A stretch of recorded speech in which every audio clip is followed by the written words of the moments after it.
Mess spring system. जैसे यहाँ एक स्टैंड पर एक स्प्रिंग के साथ एक मैस को लटकाया गया है। अगर इस मैस को थोड़ा सा खींचकर नीचे लाया जाए और फिर छोड़ दें तो ये मैस स्प्रिंग के साथ ऊपर नीचे हरकत करना शुरू कर देगा और बार बार अपनी हरकत को दोहराता रहेगा। इस पूरे सिस्टम को हम मैस स्प्रिंग सिस्टम कहेंगे और इसकी मोशन अभी वर्टिकल मोशन है।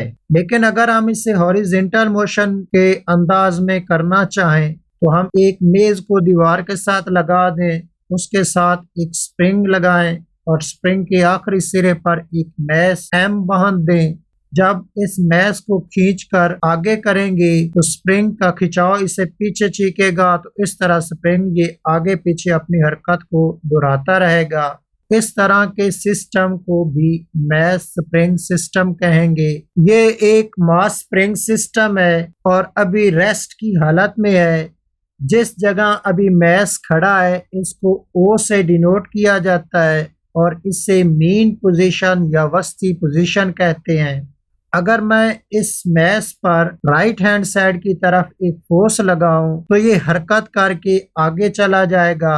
अब ये जिस पोजीशन पर खड़ा है इसको ए से डिनोट किया जाता है और ये पहली एक्सट्रीम पोजीशन है जिसे इंतहाई पोजीशन भी कहते हैं। लेकिन जब मैस को यहाँ इस पोजीशन पर लाया गया है तो इससे स्प्रिंग के अंदर खिंचाव पैदा हुआ है, तो स्प्रिंग अब चाहेगा कि वो अपनी नॉर्मल हालत में आए।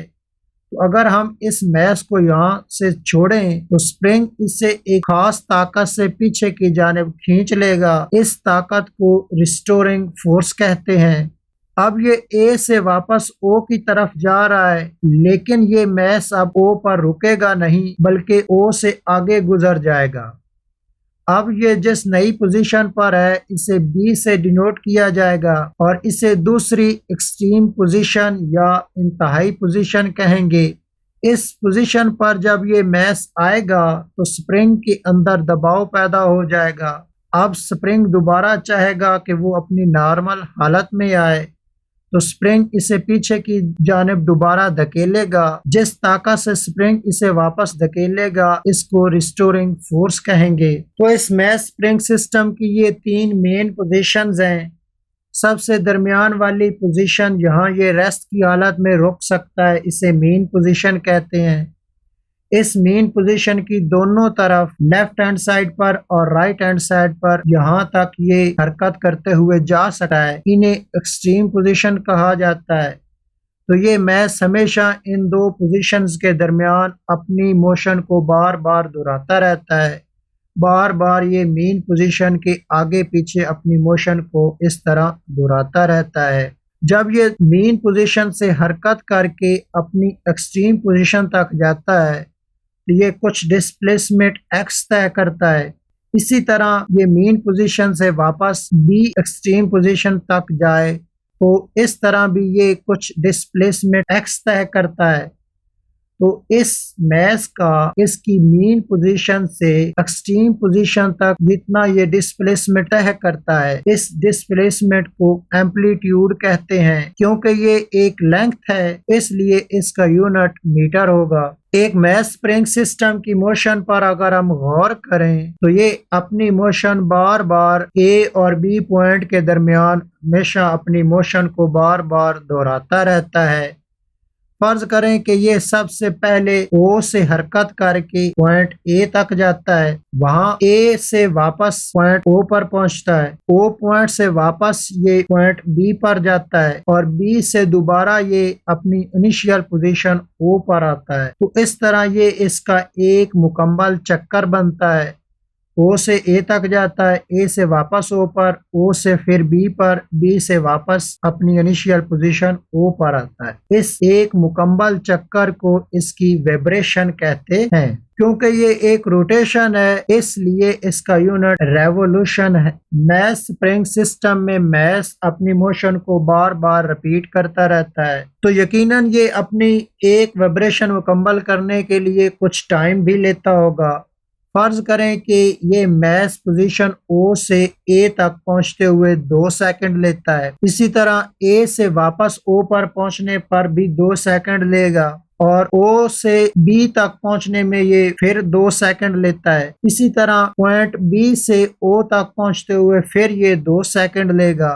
तो इस तरह इसकी एक वाइब्रेशन मुकम्मल होगी। इस पूरी वाइब्रेशन का टाइम काउंट किया जाए तो ये 4 सेकंड में एक वाइब्रेशन मुकम्मल कर रहा है। तो कोई भी जिस्म जो इस तरह की ऑसिलेटरी मोशन कर रहा हो तो एक वाइब्रेशन मुकम्मल करने में वो जितना टाइम लेगा, इस टाइम को उसका टाइम पीरियड कहेंगे। क्योंकि ये वक्त है तो इसलिए इसका यूनिट सेकंड होगा। जैसे ये एक मैस स्प्रिंग सिस्टम है, इसकी वाइब्रेशन को हम कहीं से भी शुरू कर सकते हैं। फर्ज करें मैं इसकी वाइब्रेशन पॉइंट बी से शुरू करता हूं तो ये ओ पर जाएगा, ए पर जाएगा, वापस ये बी तक पहुंचेगा। जब ये बी तक पहुंचेगा तो इस तरह इसकी एक वाइब्रेशन मुकम्मल होगी। मैं इन वाइब्रेशंस को काउंट करता रहता हूँ तो इस तरह ये बार बार अपनी मोशन को रिपीट करता रहेगा। तो यकीनन हम इसे काउंट भी कर सकते हैं कि ये 20 पोजीशन से अपनी मोशन स्टार्ट करता है और ओ पर पहुंचता है, ओ से ए तक जाता है, मतलब ये बी से ए तक गया है और फिर वापस ए पोजीशन से बी तक पहुंचेगा। इस तरह ये इसकी एक वाइब्रेशन होगी। इस एक वाइब्रेशन को मुकम्मल करने के लिए इसने कुछ टाइम लिया होगा। तो 1 सेकंड में ये जितनी वाइब्रेशंस मुकम्मल करेगा इसे हम इसकी फ्रीक्वेंसी कहेंगे। फ्रीक्वेंसी का यूनिट हर्ट्ज है। एक मैस स्प्रिंग सिस्टम में मैस को जब पोजीशन O से A की तरफ ले जाना हो तो इस पर एक एक्सटर्नल फोर्स F लगाना पड़ती है, जिसकी वजह से ये कुछ डिस्प्लेसमेंट X तय करता है। तो अगर फोर्स ज्यादा लगाई जाएगी तो डिस्प्लेसमेंट भी ज्यादा तय करेगा, अगर फोर्स कम लगाई जाएगी तो डिस्प्लेसमेंट भी ये कम तय करेगा। तो हुक लॉ के मुताबिक हम लिख सकते हैं कि F डायरेक्टली प्रोपोर्शनल होगी X के। इसको सॉल्व किया जाएगा तो F is equal to K into X होगा। लेकिन जब A पोजीशन से इस मैस को छोड़ा जाता है तो ये हरकत करते हुए पोजीशन O की तरफ आता है, क्योंकि स्प्रिंग का खिंचाव इसमें रिस्टोरिंग फोर्स पैदा करता है। रिस्टोरिंग फोर्स की डायरेक्शन मीन पोजीशन की तरफ होती है, जबकि डिस्प्लेसमेंट मीन पोजीशन से एक्सट्रीम पोजीशन की तरफ तय होता है। तो रिस्टोरिंग फोर्स और डिस्प्लेसमेंट की डायरेक्शन एक दूसरे के उल्ट है। इस उल्टपन को बताने के लिए हम फार्मूले में माइनस को लगाते हैं। इस मैस को अगर ए पॉइंट से छोड़ा जाए तो ये एक्सेलरेशन ए के साथ हरकत करते हुए पॉइंट ओ की तरफ जाता है। तो ये मैस है जिसमें एक्सेलरेशन ए पैदा होता है, तो यकीनन इस पर एक फोर्स अमल करेगी। तो न्यूटन लॉ के मुताबिक हम लिख सकते हैं कि F is equal to M A. ये दोनों फोर्सेस हैं, इनको कंपेयर किया जा सकता है। कंपेयर करने के बाद हम लिख सकते हैं कि M A is equal to minus K into X. यहाँ लेफ्ट हैंड साइड पर मौजूद m को अगर इक्वेशन की दूसरी तरफ ले जाएं तो इक्वेशन कुछ इस तरह से होगी, A is equal to minus K over m into X. यहाँ के आवर m कांस्टेंट है, इसको अगर बराबर के साथ मिला लिया जाए तो इसे प्रोपोर्शनैलिटी में चेंज किया जा सकता है। तो फिर बाकी इक्वेशन को हम इस तरह लिखेंगे, A डायरेक्टली प्रोपोर्शनल है माइनस एक्स के। ये रिजल्ट सिंपल हार्मोनिक मोशन की सबसे अहम शर्त है। तो हम कह सकते हैं कि मास स्प्रिंग सिस्टम भी सिंपल हार्मोनिक मोशन है, क्योंकि सिंपल हार्मोनिक मोशन में एक्सेलरेशन मीन पोजीशन से डिस्प्लेसमेंट के डायरेक्टली प्रोपोर्शनल होता है। स्प्रिंग कांस्टेंट स्प्रिंग पर अमल करने वाली फोर्स और लंबाई में इजाफे की निस्बत को स्प्रिंग कांस्टेंट कहते हैं। जैसा कि हमने ये एक रिलेशन बनाया था कि फोर्स डायरेक्टली प्रोपोर्शनल है डिस्प्लेसमेंट के, इसको सॉल्व किया जाए तो F इज इक्वल टू के इंटू एक्स बना था। यहाँ के प्रोपोर्शनैलिटी कांस्टेंट था, इसकी वैल्यूज निकाली जाए तो वो बराबर होंगी K is equal to F over X. F यहाँ लगने वाली फोर्स है और X यहाँ डिस्प्लेसमेंट है जो कि लंबाई में इजाफे को ज़ाहिर करता है। इस K को हम स्प्रिंग कांस्टेंट भी कहते हैं। ये स्प्रिंग के सख्तपन को ज़ाहिर करता है। अगर K की वैल्यू ज्यादा हो तो स्प्रिंग सख्त होगा, अगर K की वैल्यू कम हो तो स्प्रिंग नरम होगा। इसके साथ मैथ स्प्रिंग सिस्टम का टाइम पीरियड निकालने के लिए जो फार्मूला है वो है T is equal to 2 pi into under root M over K।